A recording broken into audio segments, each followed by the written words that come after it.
इधर 13 जनवरी से प्रयागराज महाकुंभ शुरू होने जा रहा है। महाकुंभ 2025 को भव्य बनाने के लिए युद्ध स्तर पर तैयारियां की जा रही हैं।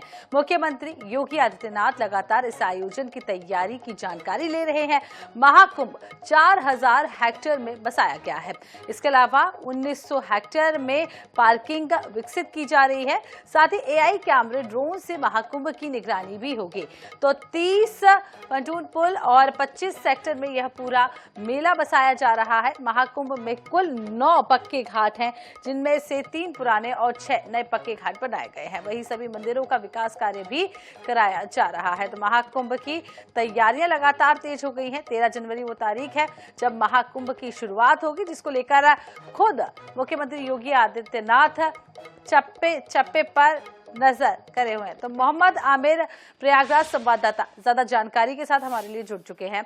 मोहम्मद, लगातार तैयारियां हो रही हैं। महाकुंभ उत्सव के तौर पर इस बार बड़े ही धूमधाम से मनाया जाना है और 13 जनवरी वो तारीख है जब महाकुंभ की शुरुआत हो जाएगी। क्या कुछ फिलहाल तैयारियां, क्योंकि जिस तरीके से देख रहे हैं कि योगी आदित्यनाथ पूरी तरीके से नजर बनाए हुए हैं, क्या कुछ तैयारियां? जी, बता दें कि जिस तरह से मुख्यमंत्री योगी आदित्यनाथ पिछले 1 महीने से 5 बार प्रयागराज आ चुके हैं और लगातार महाकुंभ के कार्यों का निरीक्षण कर रहे हैं। और अगर बात करी जाए प्रयागराज के महाकुंभ की, जो 2019 से तर्ज पर इसे और भी ज्यादा भव्य, सुरक्षित और साथ ही स्वच्छ बनाने के लिए भी तैयारी की गई है, क्योंकि प्रधानमंत्री नरेंद्र मोदी ने खुद आह्वान किया है स्वच्छता और नो प्लास्टिक जोन के लिए।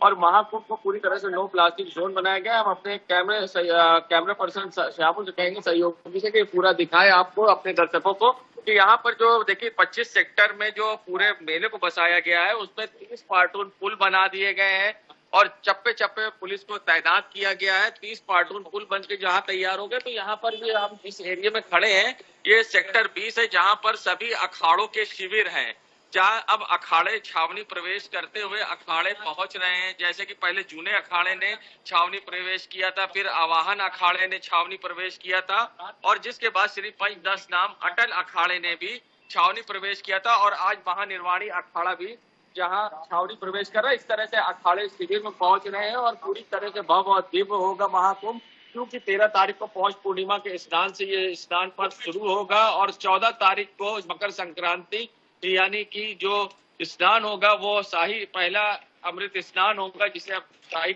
अमृत स्नान का नाम दिया गया है। तो ये सारी व्यवस्थाएं होंगी और ऐसे में करोड़ों श्रद्धालु प्रयाग की धरती पे आएंगे, कि जो तीर्थों के राजा प्रयागराज कहलाते हैं। और यहाँ पर जो कुंभ लगता है, इसकी एक अलग विशेष महत्व है, क्योंकि पहला यज्ञ भी कहा जाता है कि प्रयागराज में हुआ था। और जब भगवान राम त्रेता युग में जा रहे थे वनवास में, तो जब वे यहाँ पहुंचे थे तो मनकामेश्वर में उन्होंने यहाँ पर भगवान शिव का अभिषेक किया। तो यानी बहुत सारी ऐसी पौराणिक जो मान्यताएं हैं यहाँ प्रयागराज की, जो प्रयागराज को खास बनाती है। और ऐसे में प्रयागराज को भव्य दिव्य बनाने में पूरा सहयोग सरकार का रहे हैं और सरकार लगातार इस पे मॉनिटर कर रही है। और खुद मुख्यमंत्री बार बार यहाँ दौरे पे आ रहे हैं और मुख्यमंत्री का फिर से 7 तारीख को दौरा प्रस्तावित है। कुल मिलाकर सरकार पूरी तरीके से मॉनिटरिंग कर रही है और मुख्यमंत्री खुद ही चप्पे चप्पे पर नजर बनाए हुए हैं। सुरक्षा व्यवस्था में कोई भी चूक ना हो, इसको लेकर पूरे पुख्ता इंतजाम कर लिए गए हैं।